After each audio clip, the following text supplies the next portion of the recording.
Rahayu,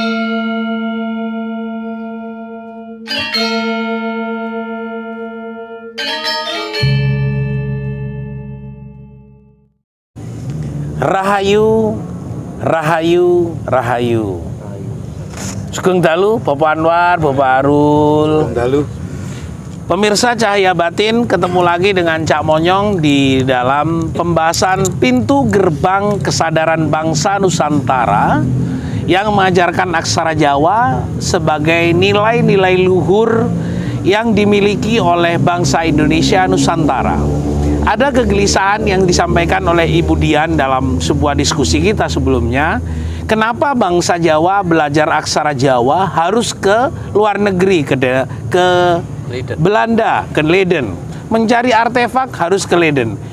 Apakah sebuah sejarah membuktikan bahwa kita dirampaskah kekayaan leluhur kita, atau kita sedang dibajak ilmu pengetahuan kita, atau kita memang sedang tidak sadar dan tidak mau lagi menjaga nilai-nilai luhur kebangsaan kita? Pemirsa Cahaya Batin, di dalam pintu gerbang kesadaran bangsa Nusantara, spirit kita tetap sama. Wong Jowo ojo nganti lali karo Jawane. Selalu seperti itu paduan suara kita agar anak-anak cucu kita dadi wong Jawa kudu ngerti Jawa, Jawi lan Jiwa. Nah, hari ini kita akan belajar aksara Jawa karena kita sama-sama belajar. Saya sendiri sedang belajar bersama-sama aksara Jawa. Kebetulan kita hari ini momen Hari Raya Idul Fitri. Nah, bagaimana kita juga akan mengucapkan minal aidin wal faizin, mohon maaf lahir dan batin. Semoga di bulan Syawal ini pintu maaf bagi kita, kepada diri kita, kepada orang yang kita cintai, kepada Allah, semua menjadi pintu ini semakin terbuka. Pemirsa Cahaya Batin, kita akan membahas aksara yang ke aksara ro, yaitu rasa ingsun handulusih. Jadi cinta kasih, rasa ini adalah tempat bagaimana yang diungkapkan oleh Bapak Anwar dalam sebelum-sebelumnya. Itulah sebenarnya rasa ingsun handulusih.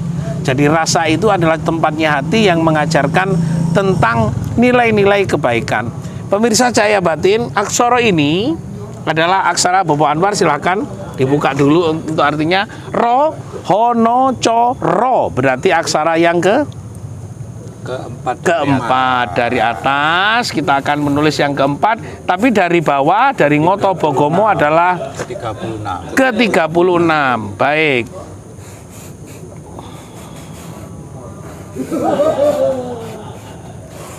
Aksara yang ke-36 dan yang keempat ini mengajarkan sesuatu yang luar biasa. Bapak Anwar, mungkin bisa diceritakan rasa ingsun handulusi, rasa cinta sejati muncul dari cinta kasih nurani. Wah, ini double-double rasa tenanan niki. Terus pundi, Bapak? Oke, coba saya mengulas sedikit mengenai rasa sejati sehubungan dengan aksara ro. Dalam aksara Jawa huruf keempat kalau dibaca dari atas dan ke-36 ya. 36. Kalau dibaca dari bawah. Ro tegese rasa ingsun kandulusi kuwi tegese ngene. Rasa kang ngliputi ing alam kabeh. Dadi sejatine Gusti kanthi wujud rasa iku ya ngliputi ning alam iki kabeh. Ora ana siji-sijine manungsa apa makhluk sing kelepas teko rasane ingsun. Rasane ingsun iku rasa Gusti yang sejati, Gusti kang mau suci. Semua alam semesta ini ya kuwi kang diarani urip ya kena, kang wujud urip ana ning alam donya iki ya alam semesta. Jadi alam yang kita sendiri tidak tahu semuanya diliputi rasa ingsun. Rasa ingsun menika nggih kuwasane Gusti, karena sejatine rasa niku sejatine kuwasa, sejatine ati ku sejatine Gusti. Mangane kang diarani rasa ingsun yaiku rasane Gusti. Rasa sing sejati ya rasa sing sak bener-benere, ora ana salahe, krana kuwi kekarepane Gusti dhewe. Ngoten Cak Manyong. Jadi rasa ingsun handulusi iki duduk rasa sing dicipta-ciptakno dhewe Kang Mas ya. Nggih. Jadi rasa ini muncul betul dari sifat apa yang sebenarnya ada di dalam ilahi itu sendiri. Mas Arul, di dalam melihat ini hidup panjenengan atau apa yang terjadi di dalam diri sampean dalam setiap harinya, bagaimana kalau kita melihat kedalaman yang disampaikan Bapak Anwar bahwa rasa itu, rasa sejati itu memang rasa yang diciptakan oleh ilahi itu sendiri. Nah, rasa sejati, rasa yang sesungguhnya. Iya, iya. Jadi semesta itu berkaitan, jadi semesta alam itu berkaitan yang dimana di dalamnya ada kasih sayang. Jadi siapapun pasti akan bisa merasakan yang namanya kasih sayang. Nah, kasih sayang timbul atau tercipta karena berpasangan. Tanpa ada pasangan, kasih sayang itu tidak akan muncul. Jadi rasa kasih sayang. iya. Jadi kasih sayang itu semisal ngeten, antara manusia dengan alam, antara manusia dengan hewan. Iya. Nah, dari situ ketika tercipta kasih sayang maka ada rasa ingsun yang dimaksud Bapak Anwar, mungkin seperti itu.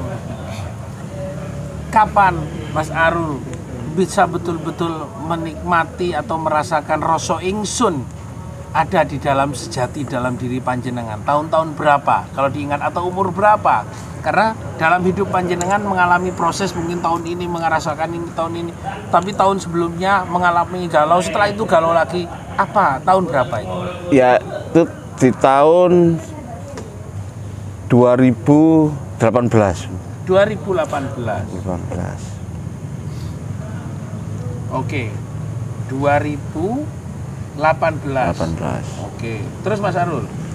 Jadi di mana tahun 2008 ya, ini wilangannya yang disampaikan Mas Arul 2018 itu. Jadi Ya. 2018 itu antara ya dan tidak. Iya, Maksudnya dan tidak. rasa ini rasa sejati ini atau rasa yang tidak sebenarnya. Jadi ya dari situ di mana tahun 2018 saya merasakan bahwa di mana rasa yang sesungguhnya itu.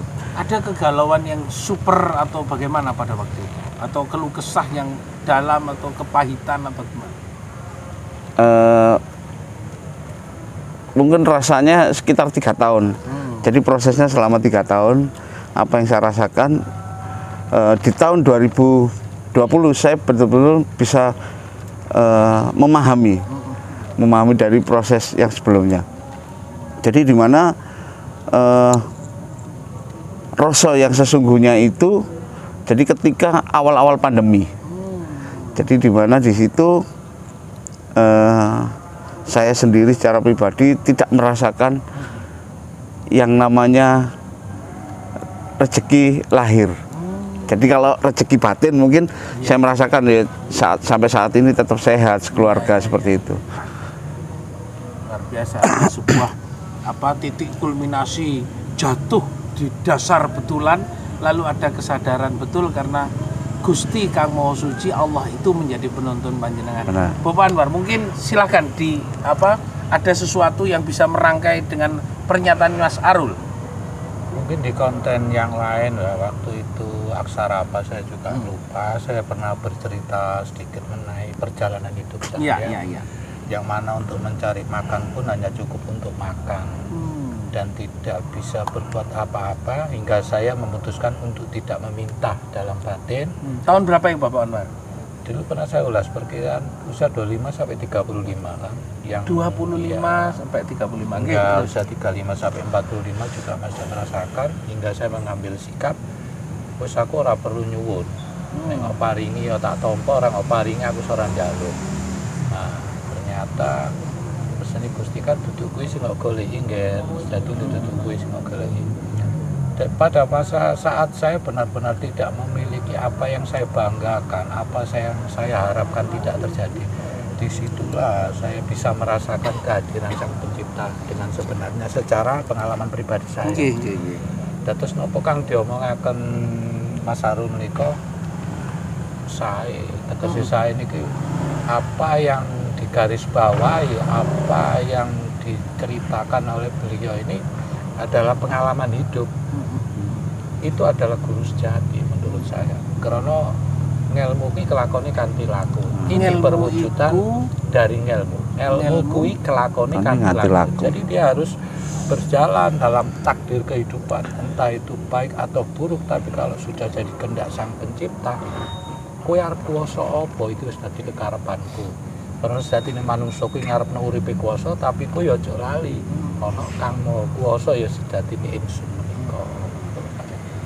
Jadi menurut saya tidak ada satu ilmu pun yang akan bisa diwujudkan atau dinyatakan tanpa dia berjalan melalui fase-fase tahapan yang sudah ditentukan oleh Sang Pencipta itu sendiri. Ibarat anak tangga, kita untuk menggayuh tangga ke-1, kita tidak untuk mencapai tangga ke-3, kita tidak akan bisa melewati tanpa menginjak tangga ke-2. Jadi selalu step by step. Ya. Itu mutlak dan akan membentuk garis.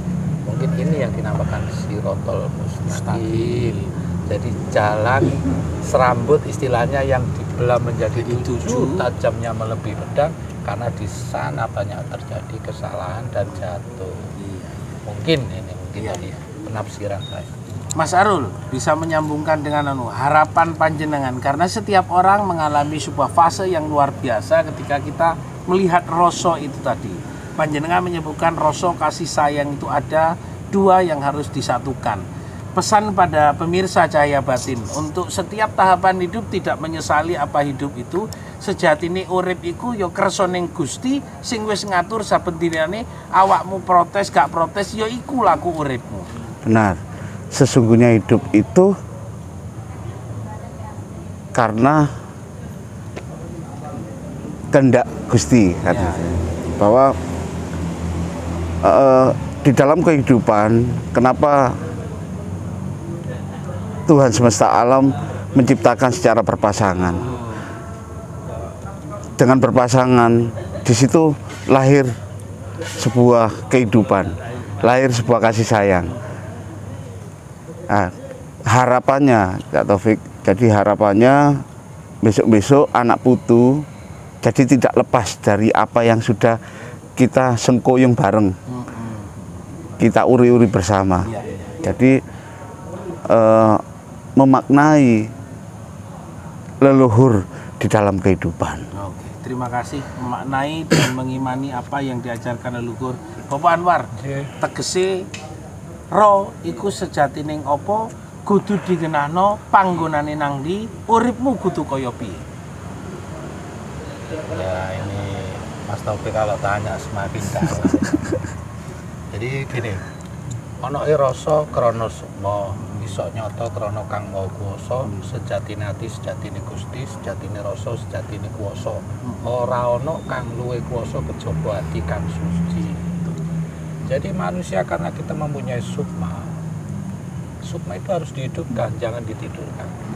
Sukma harus dibangkitkan. Cara membangkitkan agar dia tetap jumeneng dalam kondisi hidup. Kaya nek wong Jawa ngomong awak dhewe iki urip, ya kudu urup. Urup itu dalam arti kan hidup.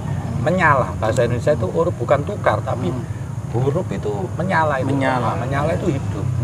Kayak kita harus berperilaku yang lahir batin. Mulai dari berbicara biasakan dengan hati nurani, seimbang. Jangan mengedepankan emosi atau akal kepandaian yang hanya kita tahu dari literasi, baca atau info. Tapi yang ada dalam rasa itu dikeluarkan. Iki sing jenenge nyawiji, itu harus dibiasakan. Dengan seperti itu, rasa akan tercipta, rasa sejati itu. Perkara berapa persen kekuatannya atau kenyataannya itu dipupuk dari proses spiritual, dipupuk dari proses ngabekti kawal kelawan Gusti. Jadi tidak bisa orang akan menjadi memahami mengenai rasa atau memahami mengenai Gusti bila dia sendiri tidak bisa urip bahasa yang disampaikan oleh Mas Arul. Itu saya cuplik sedikit, tegese urip ya hidup itu sendiri yang meliput dari diri dan alam semesta, sementara urup adalah menghidupkan. Jadi kita sebelum menghidupkan yang ada di luar alam semesta, kita hidupkan yang ada dalam diri kita. Nah iku jumenenge ana ning ati. Ati iku ana ning sajroning raga, ning duduk barang jasmani. Kuwi duduk hati dalam bahasa kedokteran atau biologi yang berarti liver bukan, tapi hati adalah kependekan kata dari atmo sejati. Atmo itu sejatine sukma, sejati iku ya sing sabenere. Dadi menungso kedunungan sukma sing sabenere ya iku pedotane cuilane roh kang suci nggih, cuilane Gusti sing wujud ana ning badan kita piyambak. Ngoten Kang. Luar biasa. Pemirsa Cahaya Batin, sekulik saja saya menyentil apa yang sangat dalam dari Bapak Anwar dan Bapak Arul, bahwa sebenarnya memahami roh itu sendiri, rasa ingsun Kang Handulusi, sebenarnya bukan makna dari hati yang dohir, hati yang biologis, hati yang liver, itu yang disebutkan, tapi hati dari atmo sejati itu sendiri yang tidak nampak tapi nampak, yang sebenarnya sangat tidak terasa tapi nyata keberadaannya. Tapi itulah sebenarnya dari kedalaman yang disebutkan. Siapakah hati yang sebenarnya tidak nampak tapi nyata dalam keseharian? Itulah hati yang sejati. Bagaimana kita memahami hidup? Mari kita ikuti terus di dalam pemahaman diri, memahami diri tentang urip dan urup, berarti hidup dan menghidupkan yang di dalam, tanpa kita tidak bersilang sengkarut mempersoalkan tentang nilai-nilai keburukan, tapi pilihlah nilai-nilai kebaikan dalam hidup kita.